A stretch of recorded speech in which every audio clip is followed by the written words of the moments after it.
칠판 깔끔하게 지워주셨네요. 감사합니다. 자, 140페이지 보시면요. 140페이지. 제가 말이 빠르죠. 네. 이게 공법을 수업을 하다 보니까는 마음이 좀 급합니다. 이게 그냥 일반적인 말 속도로 말을 했다가는 진도를 못 끝냅니다. 진도를. 네. 그렇죠. 아, 그게 처음 들어서 그렇습니다. 이게 제가 똑같은, 지금 하는 똑같은 말을 1년 동안 계속 똑같이 할 겁니다. 1월 달에 했던 말을, 그러니까 여기서 했던 말을 1, 2월 달에 하고, 그 다음에 여기서 안 했던 것들 조금 복잡한 부분을 좀 더 보충하고 이런 식으로 4월 달까지는 양이 조금씩 늘어납니다. 지금 하는 것보다. 그러다가 이제 5월 달 되면은 했던 내용을 다시 이제 반복하고, 그 다음에 문제풀이 할 때도 똑같은 말을 계속해서 반복을 할 겁니다. 그래서 계속 듣다 보면은, 그 말 하는구나 하고 알아듣게 됩니다. 이게 확실히 좀 공법이 양이 엄청나게 많습니다. 엄청나게 많다 보니까는 그냥 막 저도 마음이 급해서 말이 좀 더 빨라지는 것도 있고 한데 최대한 제가 천천히 한번 말을 해보겠습니다. 근데 또 마음이 급하면 또 빨라집니다. 이렇게 말해놓고 그 다음에 뭐 다음 주에 수업을 한다네요. 네. 다음 주에 수업을 한답니다. 어차피 크리스마스에 할 일도 없지 않으십니까? 저 역시도 할 게 없습니다. 크리스마스 이브서부터 쭉 집에 있을 겁니다. 저도 주말까지 해가지고. 네, 없습니다. 네, 없어서 저 뭐 할 것도 없고 공부밖에 안 합니다. 주말에 집에 앉아서 책만 봅니다. 네, 한답니다. 뭐 한다니까 뭐 하면 되죠. 뭐 그 오전에 합반을 할 겁니다. 아마. 자, 140페이지 정비 기본계획, 정비계획, 그 다음에 구역 지정까지. 이거는 이제 한 방에 해야 되는데, 자. 정비 기본계획이라는 건 뭐냐면은, 자, 서울시에서, 부산시에서, 뭐 김해시에서, 양산시에서 이렇게 요 안에서 사업을 재건축, 재개발을 해야 될 구역들이 막 이렇게 있을 겁니다. 이렇게. 근데 신도시 같은데 이런 문제들이 특히 많이 발생을 하는데, 뭐 양산, 김해 같은 신도시들은 한 번에 막 3,000세대, 막 4,000세대, 5,000세대 이렇게 막 들어가는 겁니다. 신도시에는 이런 것들이 대부분 거의 비슷한 시점에 이렇게 들어가게 되는 거죠. 근데 이런 데서 정비사업, 재개발이나 재건축 같은 거를 한꺼번에 해버리면, 자, 양산에서 만약에 재건축을 한다 하면은 양산 사람들이 서울 가서 살다가 다시 옵니까? 아니면 인근지로 갔다가 다시 돌아옵니까? 그렇죠. 인근지로 갔다 돌아옵니다. 정비사업을 하면은. 근데 이런 데서 사업을 한꺼번에 시작을 해버리면은 이런 5,000세대, 6,000세대 이런 사람들이 인근 지역으로 이동을 하게 되는 거죠. 김해, 부산으로. 그러면 여기 이 지역이 전세난이 전세난이. 이런 것들. 그리고 이 사람들이 사업을 5,000세대, 6,000세대에서 정비 사업을 한꺼번에 하고 이 사람들이 다시 이쪽으로 이주를 합니다. 여기서 다시 역전세난이 역전세. 그러니까 이런 것들을 사업을 한꺼번에 너무 많이 해버리면은 이런 문제들이 발생하니까 이걸 막기 위해서 정비 기본계획을 통해서 관할구역 안에서 특별시, 자, 이거는 특별시, 광역시, 시 단위로 수립하는 계획입니다. 특별시, 광역시, 시 단위로. 그래서 서울시에서, 부산시에서, 양산시에서, 김해시에서 정비 사업을 할 사업 예정구역을 잡아놓습니다. 그래서 여기는 2020년부터 하자. 여기는 2021년부터, 2022년부터, 2023년부터, 2024년부터, 여기는 2026년부터 사업을 하자라고 정비 예정구역, 시기조정을 하기 위해서 잡는 거예요. 시기조정. 사업을 너무 한꺼번에 많이 해버리면 이런 문제들이 발생하니까 이 시기조정을 하기 위해서 이 정비 기본계획을 특별시, 광역시, 시 단위로 만듭니다. 야, 구는 안 만드나? 구는 안 만듭니까? 특별시, 광역시, 시는 만들고 구는, 자, 생각을 해보죠. 함안군에서 혹시 함안군에서 재개발을 하는데 시기조정을 할 필요가 있겠습니까? 없겠습니까? 합천군, 고령군 이런 데서도 뭐 시기조정 할 필요가 없겠죠. 네, 거기는 그냥 하면 됩니다. 그냥. 자, 시기조정할 때는 목적이 시기조정을 하기 위해서 만드는 거니까 이렇게 아파트들이 별로 없는 군 단위에서는 이런 것들 할 필요 없고 그냥 재개발, 재건축 같은 거 하면 됩니다. 할 때 돼서. 근데 이런 데서 특별시나 광역시, 시에서는 이런 문제들, 전세난이나 역전세난이 발생할 수 있는 문제가 있으니까 이럴 때는 시기조정을 하기 위해서 서울시에서, 부산시에서 정비 사업을 할 예정구역을 이렇게 잡아놓습니다. 예정구역을 시기조정을 위해서. 그래서 보시면은 정비 기본계획은 특별시, 광역시, 특별자치시, 특별자치도, 시, 그러니까 특별자치시랑 특별자치도를 빼버리면은 특별시, 광역시, 시 단위로 수립하는 계획이죠. 계획으로 당의 도시 정비 사업에 대한 장기 전략을 제시하는 계획이다. 시기 조정하는 겁니다. 시기 조정. 그러니까 장기적으로 계획을 잡아놓고 이렇게 한꺼번에 사업을 안 하기 위해서 이렇게 시기를 구역별로 여기는 몇 년부터 여기는 몇 년부터 이렇게 잡아놓는 겁니다. 그 다음에 이 계획은 행정청 내부 계획으로서 국민에 대해서 직접 구속력을 갖지 아니한다. 그렇죠. 항상 그 국회법부터 나오지만은 맨 처음에 만드는 계획은 추상적으로 방향 설정 계획, 이런 것들은 비구속적 행정 계획이고 일반 국민을 구속하지 않습니다. 이렇게 정비구역이 지정됨으로써 비로소 구체적으로 정비사업의 확정, 결정된다. 그래서 이런 것들 정비기본계획은 수립이라는 단어를 쓰고 정비계획은 입안이란 말을 씁니다. 정비계획은 입안. 이렇게. 그 다음에 자 정비기본계획에서 이렇게 시기를 잡아놨습니다. 근데 드디어 이제 2020년이 도래를 한 거죠. 그럼 이제 여기서 사업을 하는 겁니다. 자, 정비기본계획에서 시기를 예정구역을 잡아놨는데 여기 드디어 2020년이 됐죠. 그러면은 여기를 정비구역으로 지정하기 위해서 정비계획을 입안을 합니다. 정비계획을 구역 지정을 위해서 하는 게 정비계획의 입안입니다. 그래서 뭐 수립은 10년 단위로 하고 5년마다 재검토하고 이런 것들은 됐습니다. 놔두십시오. 정비계획의 수립 보시죠. 시장, 군수, 구청장 이 사람들을 묶어서 시장, 군수 등이라고 부릅니다. 앞으로 정비법에서는 시장, 군수 등 이렇게 나올 건데 그게 시장, 군수, 구청장 지금 140페이지 보고 있습니다. 140페이지.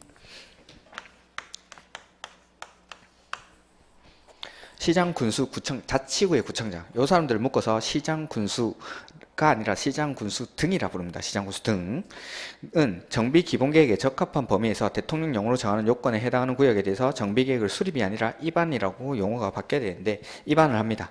아무튼 자 그래서 정비계획을 입안을 해줍니다. 구역을 지정하기 위해서 그 다음에 뭐 구역 지정 신청인데 이런 것들은 어떻게 하면은 자 2020년이 도래를 하면은 이 사람들 시장, 군수, 구청장 이 사람들이 정비계획의 입안권자입니다. 입안권자. 정비계획을 입안하는 사람. 그리고 이 사람들을 시장, 군수 등이라 부르는데 정비법에서는 이 사람들이 거의 대부분의 권한을 가지고 있습니다. 시장, 군수, 구청장이.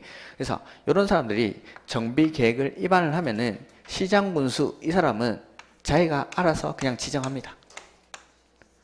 자기가 정비계획 입안해서 자기가 스스로 지정하는 겁니다. 정비구역을. 그러니까 정비계획 입안하고 나면은 구역을 지정하는 거죠. 이렇게. 그 다음에 구청장. 이 사람들은 광역시나 특별시에 있는 사람들이니까 이 사람들은 특별시장, 광역시장한테 지정을 신청합니다. 이렇게. 그래서 거기 140페이지 보시면 나오겠죠.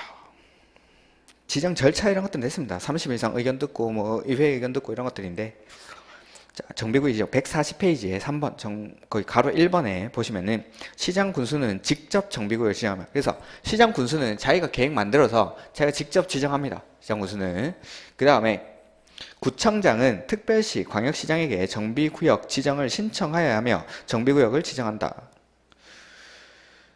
신청하여 정비구역을 지정한다. 그러니까 이 사람들은 신청해서 지정해주는 사람은 요 특별시장, 광역시장이 지정을 합니다. 그러니까 부산시는 부산시장이 정비구역을 지정을 하겠죠. 그래서 정비기본계획부터 보시면은 정비기본계획은 특별시, 광역시, 시 단위에서 정비사업을 할 예정구역을 시기별로 이렇게 잡아놓는 겁니다. 잡아놓으면은 이제 사업 시기가 도래합니다. 예정구역별로 이제 2020년이 드디어 된 거죠. 그러면은 요 안에서 정비구역을 지정하기 위해서 정비계획을 시장, 군수, 구청장이 입안을 합니다. 그러니까 온천동에서는 동네 구청장이 정비계획을 입안을 하겠죠. 그러면은 입안을 해서 부산시에서는 특별시장, 광역시장한테 지정을 신청하고 여기 시장군수 양산시장은 자기가 지정해가지고 자기가 직접 지정하면 됩니다. 입안에서 자기가 직접 지정하는 거고 이렇게 하는 겁니다. 그래서 구역이 지정되면은 그 안에서 이런 식으로 기본계획에서 시기를 잡아놓고 시기가 도래하면 정비계획을 입안해서 구역을 지정하는 겁니다. 그러면은 구역이 지정하면은 요 위에처럼 온천 2구역 이렇게 되는 거죠.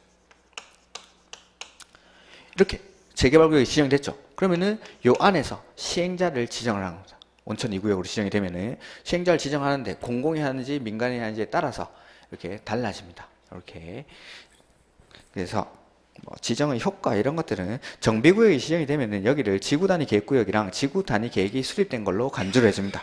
이런 것들은 그냥 뭐 일단 놔두시고 행위제한 이런 것들은 됐고, 자 재건축 사업에서의 안전진단인데, 자 안전진단 정비법에서 하는 안전진단은 재건축 사업에서 합니다. 재건축 사업에서 나머지는 안 하고 재건축 사업에서 하는데, 자 안전진단은 언제 하면 될까요? 이쪽에서 1번, 2번, 3번, 4번, 5번, 이 뒤에는 뭐 할 필요가 없겠죠. 언제쯤 하면 되겠습니까? 안전진단. 안전진단이라는 거는 재건축 사업을 하기 전에 이 건물이 튼튼한지 안 튼튼한지, 이거 헐고 새로 지어야 되는지를 판단하는 겁니다. 그러면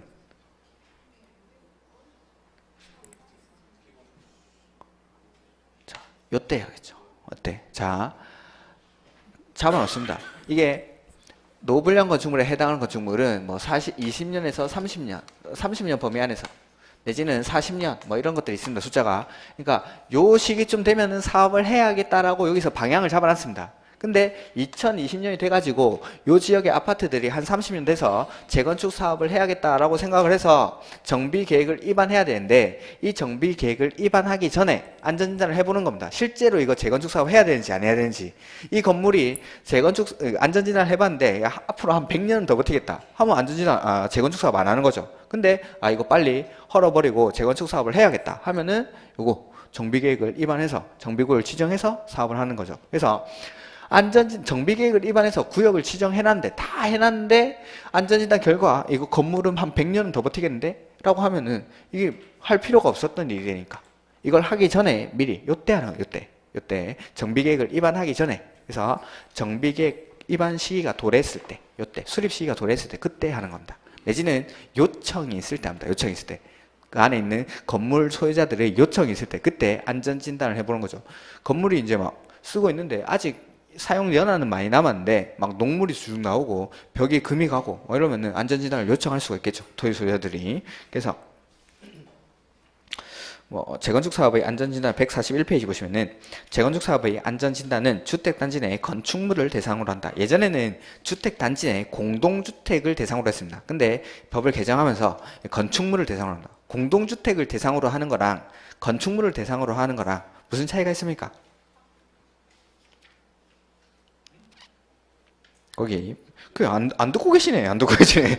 하고 말이 빠른 게 아니라 안 듣고 계시는구만.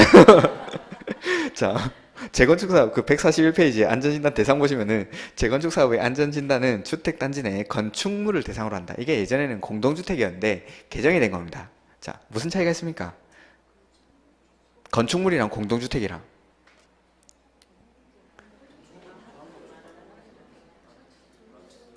상가가 포함되냐 안 되냐, 그런 차이가 있겠죠. 그러니까 아파트에 있는 상가가 재건축 대상에 포함이 되는지 안 되는지, 그런 차이가 있는 겁니다. 안전진단의 대상에 상가까지 포함을 시키느냐 아니냐, 그런 차이입니다. 이렇게. 그 다음에 뭐 안전진단에서 제외될 수 있는 사항, 이런 것들은 암기사항인데 일단 놔두십시오. 이렇게. 그 다음에 뭐 안전진단의 실시 시기, 이런 것들은 그 142페이지. 시장 군수는 정비계획 수립 또는 재건축 사업의 시행 여부를 결정하기 위해서, 자, 그렇죠. 정비계획을 만들지 말지 결정하기 위해서. 그러니까 사업을 하려면은 여기 예정구역에서 사업 예정 시기가 도래를 해가지고 사업을 하려면, 재건축 사업을 하려면은 정비계획을 입안해서 구역을 지정해서 사업을 하는데, 정비계획을 입안하기 전에 사업을 진짜 해야 되는지 안 해야 되는지 판단하기 위해서 이 안전진단을 하는 걸 하는 겁니다. 이렇게. 직권 또는 토지 등 소유자의 요청을 받아서 안전진단을 실시하여야 하며, 안전진단 비용은 시장 군수가 부담하는 게 원칙이나 요청한 자에게 부담시킬 수 있다. 뭐 이렇게 돼 있고, 뭐 나머지는 됐습니다. 그래서 안전진단을 실시를 합니다. 이때 정비계획 입안하기 전에. 그래서 안전진단을 실시해서 안전진단 결과를 보고 재건축 사업을 할지 말지 여부를 결정하고, 재건축 사업을 하기로 했으면 정비계획을 입안해서 이렇게 사업을 시행하는 겁니다. 이렇게. 그 다음에 뭐 사업의 시행 방법, 시행자, 이런 것들은 아까 했던 것들이고, 여기서도 이제 조합이 나오죠. 조합을 한번 해보죠. 146페이지. 146페이지입니다.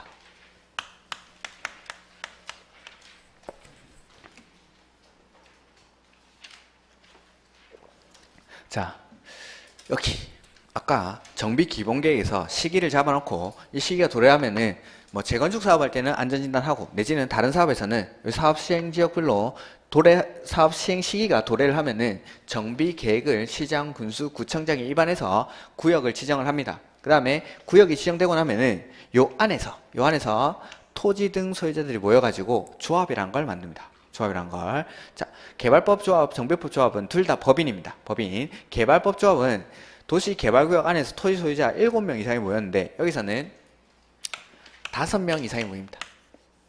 정비구역. 이 구역이 지정되고 나면은 그 안에서 5명 이상이 모여가지고 뭘 하냐면은 추진위원회라는 거, 똑바로 다 쓰죠. 조합, 설립, 추진위원회. 이걸 구성합니다. 조합 설립 추진위원회. 그 다음에 조합 설립 추진위원회에서는 각종 조합을 만들기 위한 준비 업무들을 합니다. 여기서. 그래서 조합이 만들어지기 전 단계라고 생각하시면 됩니다. 그래서 5명 이상이 모여가지고 조합을 만들기 위한 각종 준비 업무들. 그래서 정비사업 전문 관리업자를 선정하고 설계자를 선정하고 그 다음에 계략적인 사업 시행계획서를 작성하고 그리고 조합원들한테 나머지 토지 등 소유자한테 동의를 받습니다. 동의를. 조합 만들지 말지 동의를. 이런 것들. 각종 준비 업무들을 여기서 하게 됩니다.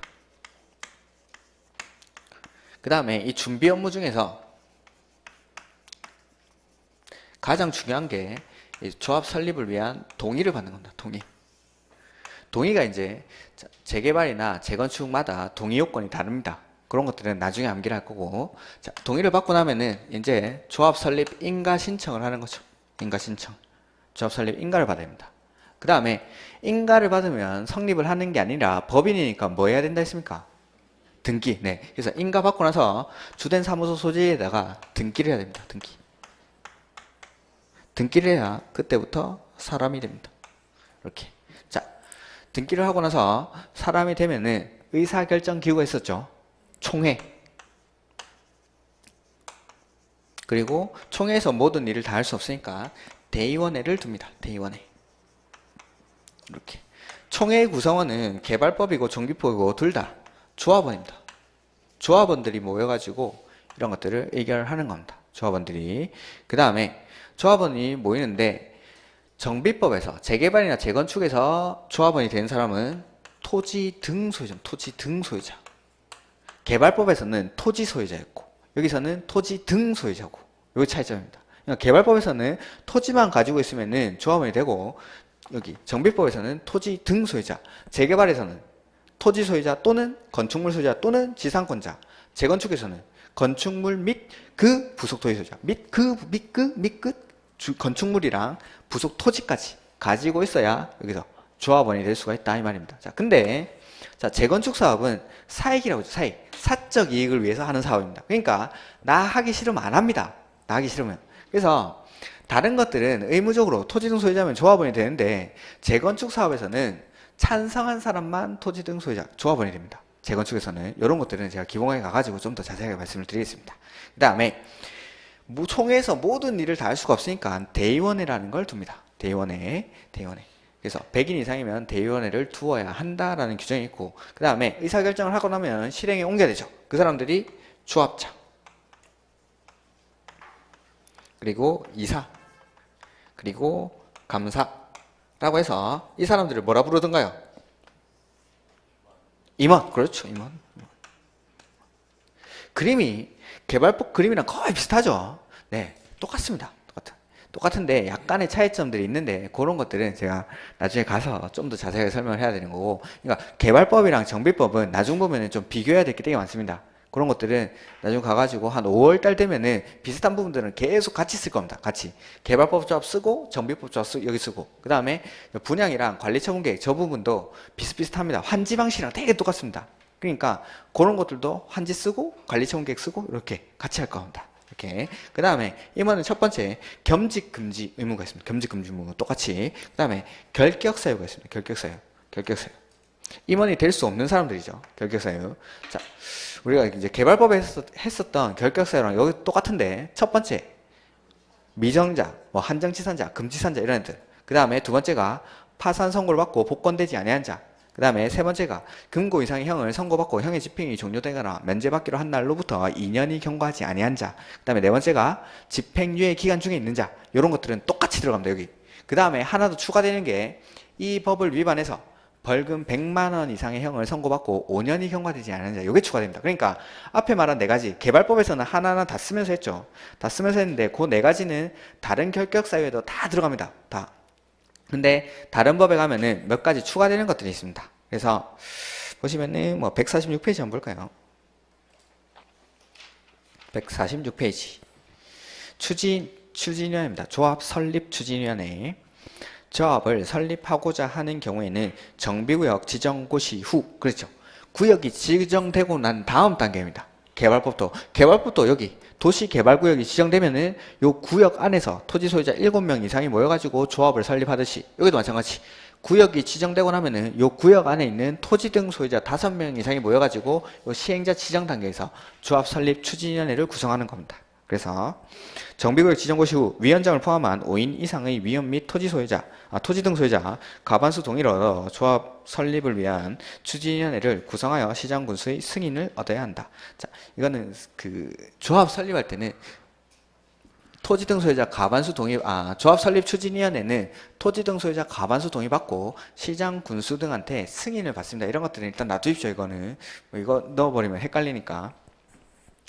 그 다음에 뭐 동의 의제 이런 것들은 됐습니다.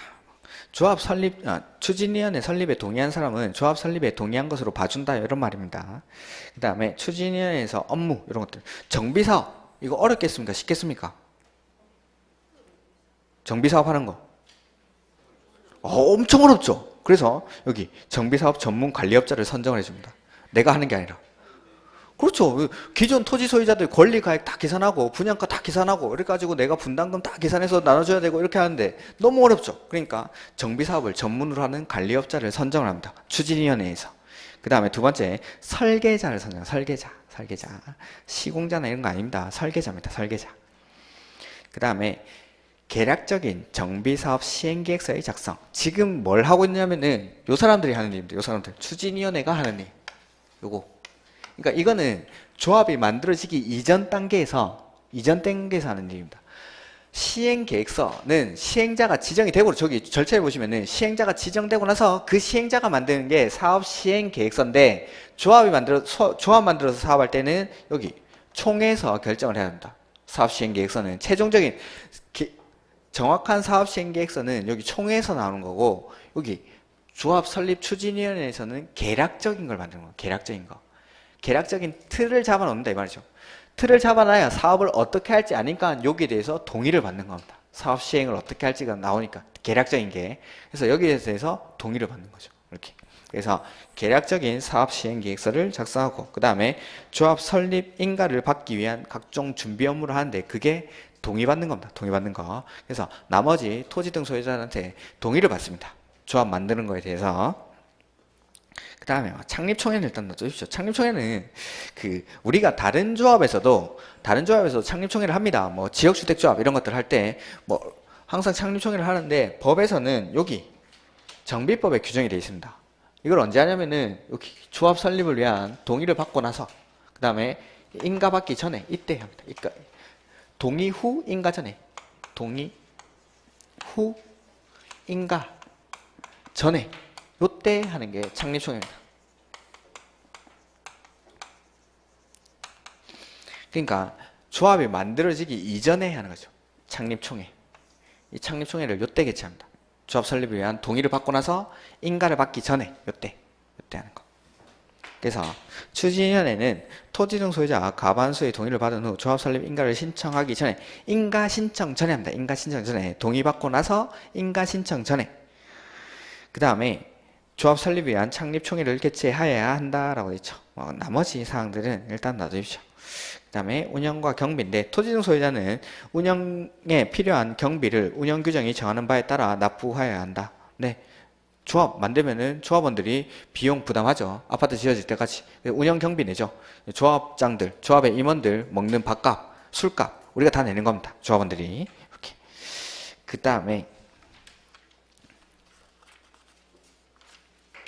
조합이 나오는데 이런 것들은 막 숫자도 많이 나오고 하니까 일단 놔두시고 그 이 148페이지에 그 조합 설립 절차에 가로 3번만 한번 보시죠. 주민동의도 한번 볼까요? 주민동의 가로 2번에 동그라미 1번에 재개발 사업, 동그라미 2번에 재건축 사업 있죠. 주거환경 개선 사업은 왜 없을까요? 그렇죠. 주거환경 개선 사업은 공공이 하는 사업이라고 했죠. 그러니까 시장 군수가 주도를 하는 겁니다. 그러니까 주거환경 개선 사업에서는 조합이란 말이 나오면 안 됩니다. 절대로. 그래서 주거환경 개선 사업에서 조합을 설립하는 경우 동의요건은 토지 소유자 4분의 3이랑 면적 2분의 1의 동의를 받아야 한다. 고민할 필요가 없습니다.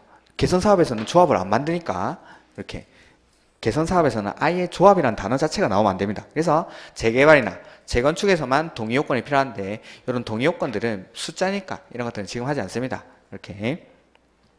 그 다음에 설립 인가 및 등기 보시면은 시장 군수로부터 인가를 받고 법원에 등기함으로써 성립합니다. 똑같이 개발법이랑 똑같이 인가 받으면 성립하는 게 아니라 등기한 때 성립합니다. 등기한 때.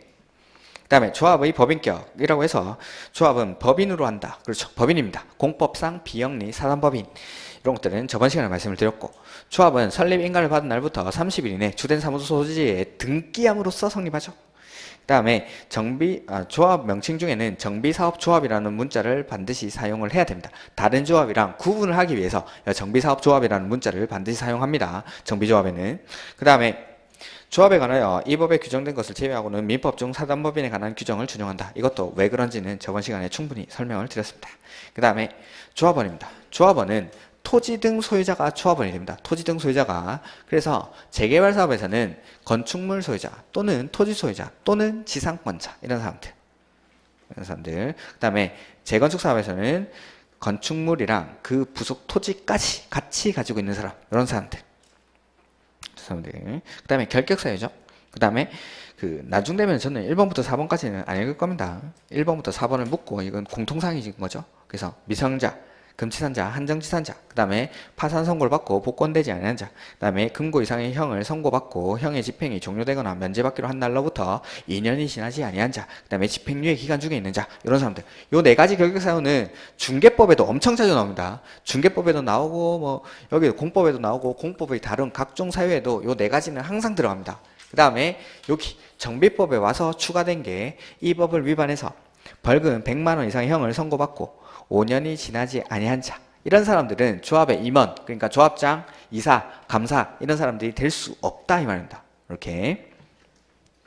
그 다음에 겸직금지 의무는 뭐 됐고 지할 일이나 잘하라 이 말입니다. 총회, 대의원회 이런 것도 됐고, 자, 정비사업을 위한 조치 이런 것들은 일단 됐습니다. 수용 우리가 이제 쭉 해왔었죠. 수용할 때 일반적으로 적용되는 법이 뭐였습니까? 공치법. 네. 거기 2번에 큰 2번에 가로 1번 나오죠. 공익사업을 위한 토지 등의 취득 및 보상에 관한 법률. 그래서 수용을 할 때는 이 법을 항상 준용하는 게 원칙입니다. 공익사업을 위한 토지 등의 취득 및 보상에 관한 법률, 줄여서 공치법. 근데 이 공치법을 적용을 안 하면 특례가 된다라고 했죠. 그래서 사업인정 고시의 특례, 재결 신청 기간의 특례 이런 것들이 있습니다. 그 다음에 매도 청구 이런 것들. 사업 시행자는 재건축 사업을 시행함에 있어 다음의 어느 하나에 해당하는 자의 토지 또는 건축물에 대해서 매도 청구를 할 수 있다라고 되어 있죠. 그래서 재건축 사업을 할 때 매도 청구라는 게 나오는 겁니다. 재개발은 토지만 가지고 있어도 되고 건축물만 가지고 있어도 조합원이 되니까 매도 청구라는 게 나올 수가 없는 거죠. 그래서 재건축 사업에서만 매도 청구권이 발생합니다. 재건축 사업에서만. 재개발은 토지 가지고 있어도 되고 건축물 가지고 있어도 되고 지상권자까지도 조합원이 되니까 이렇게.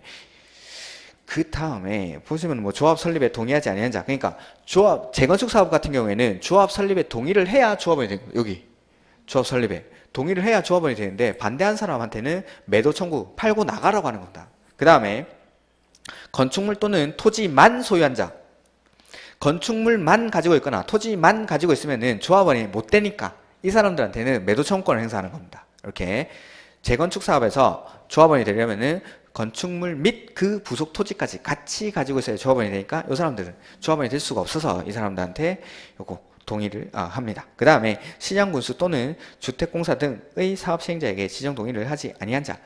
재건축 사업도 이런 지자체 등 공공이 사업을 대신 시행하는 경우가 있습니다. 이런 거에 동의하지 않은 사람들은 팔고 나갑니다. 이렇게 이런 것들은 일단 놔두십시오. 매도 청구. 그래서 매도 청구는 일단 재건축 사업에서 나온다는 거. 재건축 사업에서. 그 다음에 재건축 사업에서 조합원이 될 수 있는 사람은 건축물만 가지고 있으면 안 되고 토지만 가지고 있어도 안 되고 건축물이랑 그 부속 토지까지 같이 가지고 있습니다. 같이 이렇게.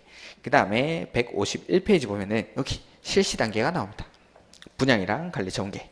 분양이랑 관리 전개. 자, 그래서 이걸 한번 봐야 되는데 시행자가 정해지면은 방금 보셨던 시행자가 정해지고 나면은 그 시행자가 사업 시행 계획을 작성해서 인가받고 고시하고 나면은 요 이제 분양이랑 관리 처분계획 요게 시작이 됩니다. 자, 거기 151페이지죠.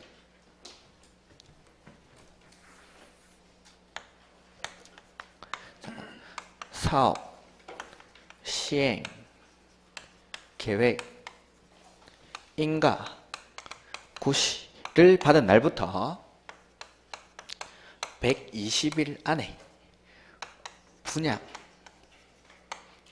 통지를 하고 분양 공고를 합니다. 자, 사업 시행계획 인가. 자, 시행자가 정해지고 사업 시행계획 인가를 받고 나서 이 사업 시행계획 인가 받은 날로부터 분양 통지를 하고 분양 공고를 합니다. 그러니까 그 안에 있는 조합원들, 토지 등 소유자들한테 우리가 분양 신청을 받겠다라고 개별적으로 통지를 해줍니다. 그 다음에 일간신문 등에 분양 공고를 합니다. 이걸 분양 통지, 분양 공고라고 합니다. 그래서 151페이지 사업 시행자는 사업 시행 계획 인가 고시가 있은 날부터 120일 이내 다음 각고의 사항을 토지 등 소유자에게 통지하고 분양 대상이 되는 대지 또는 건축물의 내역 등 다음의 사항을 해당 지역에 발간되는 일간 신문 등에 공고를 하여야 한다. 다만 토지 등 소유자 1인이 시행하는 재개발 사업의 경우에는 그러하지 아니하다. 재개발 사업은 아까 사람이 작을 수도 있다라고 했죠. 지 혼자 할 때는 이런 거 하지 말라 이 말입니다. 당연한 거겠죠. 뭐 이런 것들도. 그래서 사업 시행계획 요거 시행자가 정해지고 시행자가 만든 사업 시행계획을 인가받고 나면은 그 이후에 이런 숫자들은 아직은 기억 안 하셔도 좋습니다. 분양 통지를 하고 개별적으로 토지 소유자들한테 내가 분양을 하겠다라고 분양 통지를 해주고 분양 공고를 합니다. 분양 공고를 일간신문. 그래서 일간신문 같은 것들 보시면은 그 주택법에서 입주자 모집 공고 이런 것들 내지는 요거 이런 것들이 가끔 뜹니다. 전면 광고로 입주자 모집 공고가 뜰 때도 주택법상에 입주자 모집 공고가 뜰 때도 있고 이런 거 분양 통지라든지 분양 공고가 뜨기도 합니다. 재개발 재건축구역 이런 것들 전면 광고로 알아볼 수 없는 글자 이렇게 돋보기 안 보면 안 보이는 그런 글자로 쫙 깨알 같은 글씨로 이렇게 전면 광고가 딱 돼 있죠. 이런 것들이 이 분양 공고 내지는 입주자 모집 공고 주택법에서 아직 안 배웠지만은 입주자 모집 공고라고 생각하시면 됩니다. 이렇게 그 다음에 분양 신청 기간 이런 것들은 하지 마십시오. 통지한 날로부터 30일에서 60일 기간 안에 분양 신청을 합니다. 그래서 여기 통지를 받고 나서 이런 날짜들은 일단 쓰긴 쓰지만은 안 외우셔도 좋습니다. 분양 신청을 받습니다. 분양 신청을 받으면은 분양 신청을 안 하는 사람이 있고 하는 사람이 있더라는 거죠. 분양 신청을. 분양 신청을 분양 통지하고 나서 30일에서 60일 기간 안에 분양 신청을 받아보고 신청을 하면은 기존의 토지 등 소유자들이 분양 신청을 하는 사람도 있고 안 하는 사람도 있고 이렇게. 그래서 30일에서 60일 기간 이내 기간이며 뭐 20일 범위에서 연장할 수 있다 됐고 그 다음에 151페이지 분양 신청 방법인데 거기 하고 있죠.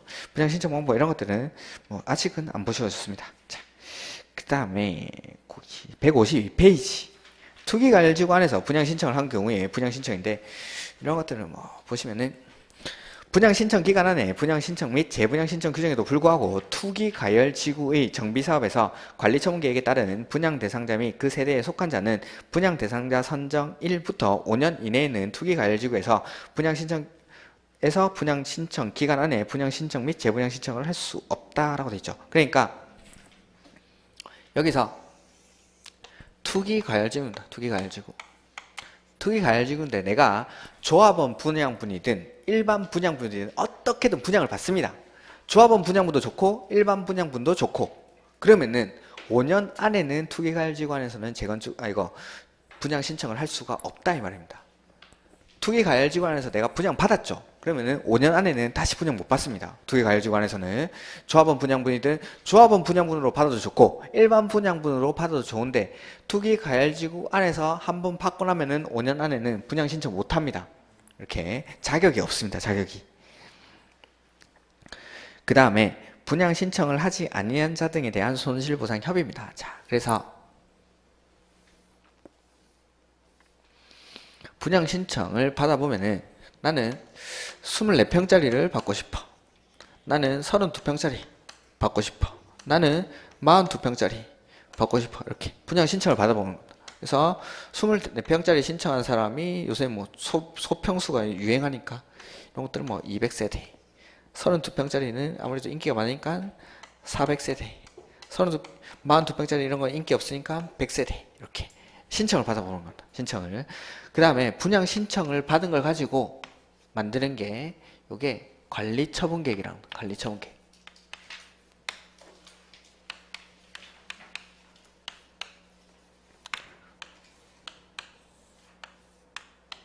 이 관리처분계획을 만들어서 나중에 이 관리처분계획에서 정해놓은 대로 소유권 이전을 해줍니다. 소유권 이전 고시를 하는 거죠. 요 관리처분계획대로. 그 다음에 소유권 변동이 일어납니다. 자, 그래서 관리처분계획은 요 분양 신청 받은 거 가지고 받은 거 가지고 만드는 게 요 관리처분계획입니다. 근데 분양 신청을 받아보니까 안 하는 사람들이 있더라는 거죠. 그래서 안 하는 사람에는 처음부터 안 하는 사람이 있습니다. 그 다음에 했다가 철회하는 사람들. 철회. 그 다음에 처음부터 신청 자격이 없는 사람. 제외된 사람. 분양 신청 대상에서 제외되는 사람들. 제외되는 사람들이 있고, 아까 투기 가열지구 같이 투기 가열지구 안에서 5년 안에 분양받은 사람들은 분양 신청을 할 수 없으니까 할 수 없는 사람들. 이런 사람들. 이런 사람들에 대해서는 돈 줍니다. 그래서 요거 관리처분계획 인가 고시를 받은 날의 다음 날부터 이런 숫자들은 됐습니다. 다음 날부터 90일 안에 손실보상을 해줍니다. 손실보상. 예전에는 청산이라고 했는데 지금 용어를 바꿔가지고 손실보상에 관한 협의랍니다. 손실보상. 이런 사람들. 그러니까 분양 신청 안 한 사람들한테는 손실보상을 해주고 내보냅니다. 내보내고 나머지 분양 신청 받은 걸 가지고, 그러니까 24평짜리 신청한 사람이 200명, 32평짜리를 400명이 신청하고 42평짜리를 100명이 신청했으면은 요거에다가 일반 분양분까지 더해가지고 요 관리처분계획을 만듭니다. 관리처분계획. 이게 이제 환지 방식이랑 비슷한 건데, 환지 방식을 만들 때 기준이 7가지죠. 기준이. 위치, 지목, 면적, 토질, 수리, 이용상황, 환경, 위지면, 토수리, 환경. 이렇게. 그 중에서 관리처분계획에는 면적, 이용상황, 환경 이런 것들만 적용해서 만듭니다. 이렇게 면적, 이용상황, 환경만. 자, 그런 거죠. 위치, 나머지도 다 써볼까요?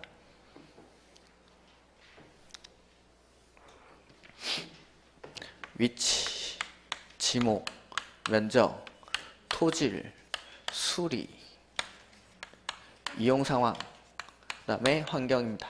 자, 내가 기존에 이렇게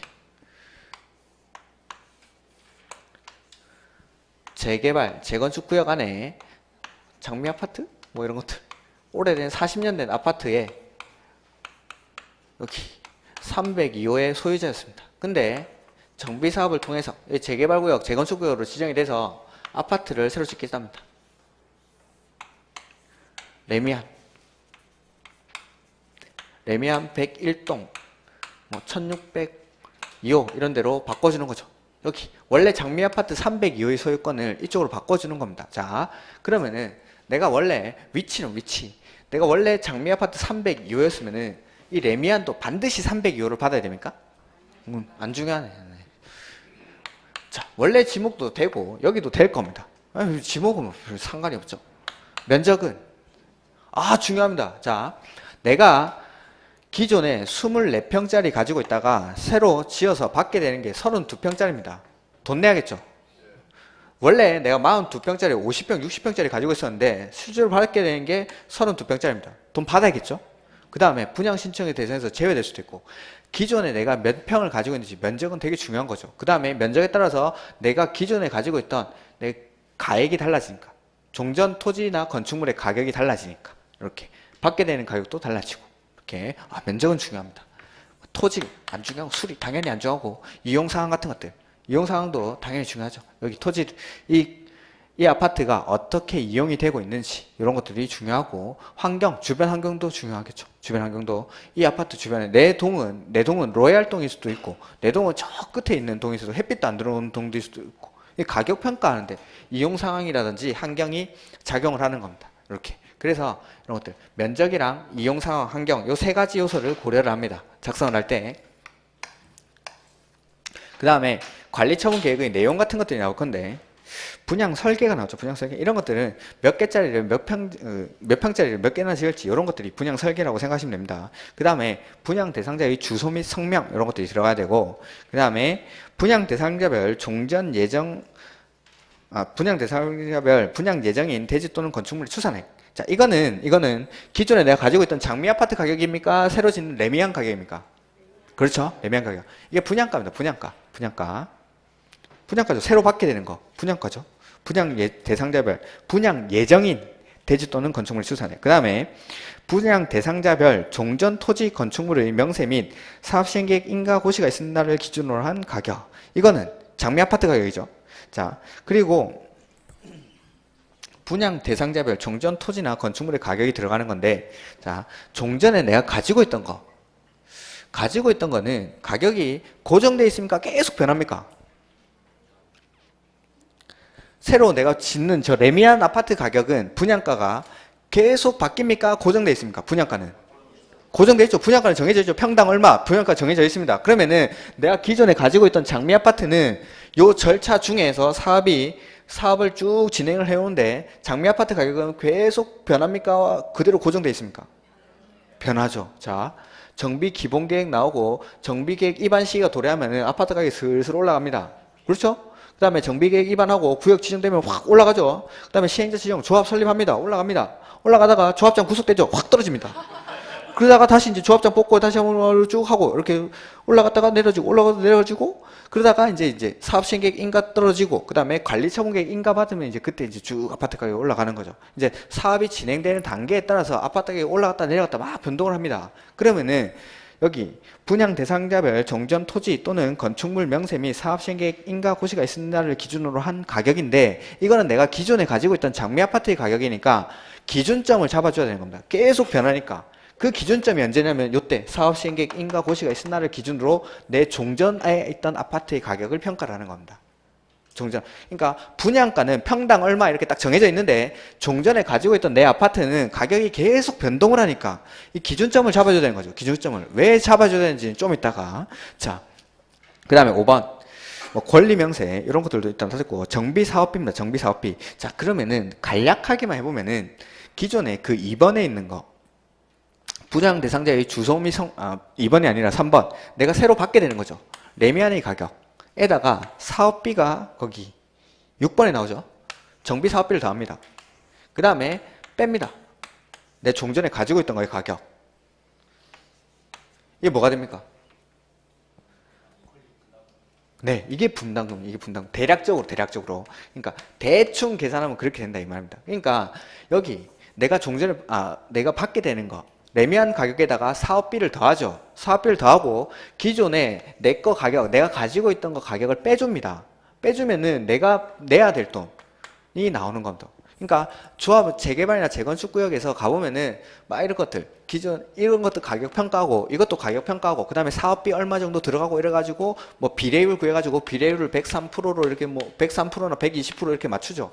비례율 맞춰가지고 내가 종전에 가지고 있던 아파트랑 내가 받게 되는 아파트랑 요 비례율을 더해가지고 이렇게 가격을 맞춰줍니다. 이게. 그리고 차액에 대해서 내가 분담금을 내야 되는 거죠.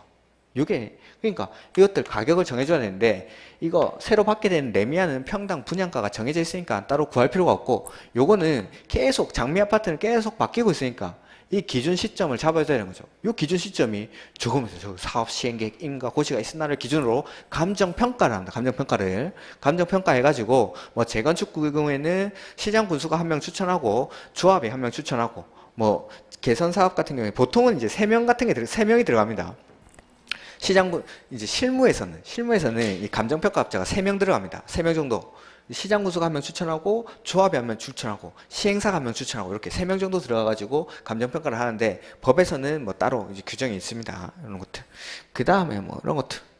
이거 뭐 관리처분 계획의 내용이고 요대로 나머지는 지금 일단 놔두십시오. 요대로 관리처분 계획을 작성을 해가지고 이 내용이 있죠. 그 다음에 관리처분 계획을 인가를 받습니다. 인가 받고 고시를 하고 사업에 착수를 합니다. 착수를 하면은 이 착수를 했을 때 효과가 있는데 첫 번째는 사용 수익이 정지가 됩니다. 그러니까 그 공사해야 되니까 다 내보냅니다. 사용 수익이 정지시키고 나가랍니다. 재개발 재건축 해야 되니까. 그 다음에 두 번째는 사용 수익을 정지시키고 철거를 합니다. 철거. 우리가 재개발 재건축 구역 같은 데 가가지고 막 포크레인 들어가가지고 건물 뜯고 있죠. 그러면은 이겁니다. 관리처분계획 인가 떨어졌구나 라고 생각하시면 됩니다. 인가. 관리처분계획 인가 떨어지면 근데 그 안에서 막 데모하고 있죠. 일부 사용수익이 정지가 안 되고 계속 사용수익 할 수 있는 사람들이 있습니다. 동의를 받거나 손실보상이 요구 분양 신청 안 했는데 손실보상이 완료 안 됐으면은 그 건물들을 계속 쓸 수가 있습니다. 그래서 포크레인 막 쓰고 있는데 플랜카드 붙여놓고 쓰고 있는 사람들 일부 예외적으로 사용할 수 있는 사람들이라고 생각하시면 됩니다. 그래서 재개발 재건축구에 갔는데 만약에 포크레인 들어와서 철거하고 있다. 2단계입니다. 2단계. 관리처분계획 인가 떨어지고 이제 공사 시작하는 겁니다. 철거를 해야 되니까 먼저 사용 수익을 정지를 시키는 거예요. 사용 수익을. 그 안에서 재개발 재건축 구역 안에 있는 사람들 사용 수익을 정지시키고 철거를 합니다. 그 다음에 요 안에 있는 지상권자 등인데 임차인들 이런 사람들 지상권자들 권리 보호를 해줘야 됩니다. 철거하면은 나는 사용 수익을 보장받은 사람인데 관리처분계획 인가 떨어지는 바람에 나가야 됩니다. 나가야 되니까 이 사람들은 기존의 계약을 뭐 해지한다든지 그 해지에 따른 손실보상 같은 거 해주는 겁니다. 이 사람들. 그래서 관리처분계획 인가받고 고시하면은 이제 사업에 착수를 합니다. 착수를 하면은 그 안에 재개발 재건축 구역 안에 있는 건물들 사용 수익을 정지시키는데 예외적으로 사용할 수 있는 경우가 있고 그 다음에 사용 수익을 정지시키고 나서 그 재개발 구역 같은 데 가면은 벽에다가 이런 거 하죠. 빨간색 라카, 검은색 라카로 막 이렇게 공가 뭐 철거 뭐 이렇게 쭉 써놓으면 철거해도 된다 이 말입니다. 공가 철거 이런 거. 그래서 관리처분계획 인가 떨어지고 나면은 이렇게 벽에다가 막 라카로 이렇게 치놓죠. 이 사업 같은 게 너무 지체가 되면은 벽에다가 이런 거 막 다 써놨는데 사람들 다 나갈 사람 나가고 사는 사람은 일부 살고 이게 우범지대가 되는 거죠. 이런 데가. 보면은 재개발 같은 게 재개발이나 재건축 같은 거 할 때 보면은 사업이 진행이 안 되고 막 지체되고 있으면은 이런 데가 우범지대화 될 수밖에 없는 게 절반은 나가 있고 절반은 아직 집 못 구해서 살고 있고 그 다음에 막 거기 라카로는 군데군데 공가 이렇게 돼 있고 일부는 막 철거돼 있고 일부는 그냥 그대로 있고 막 이렇게 돼 있으니까 완전 우범지대가 되는 거죠. 그래서 이런 것들을 방지하기 위한 대책들이 여기 나오는 겁니다. 여기다가 그 다음에 뭐 착수를 해서 공사를 완료하고 나면은 공사 완료 공고 같은 거 하고 그 다음에 준공 인가 받고 나서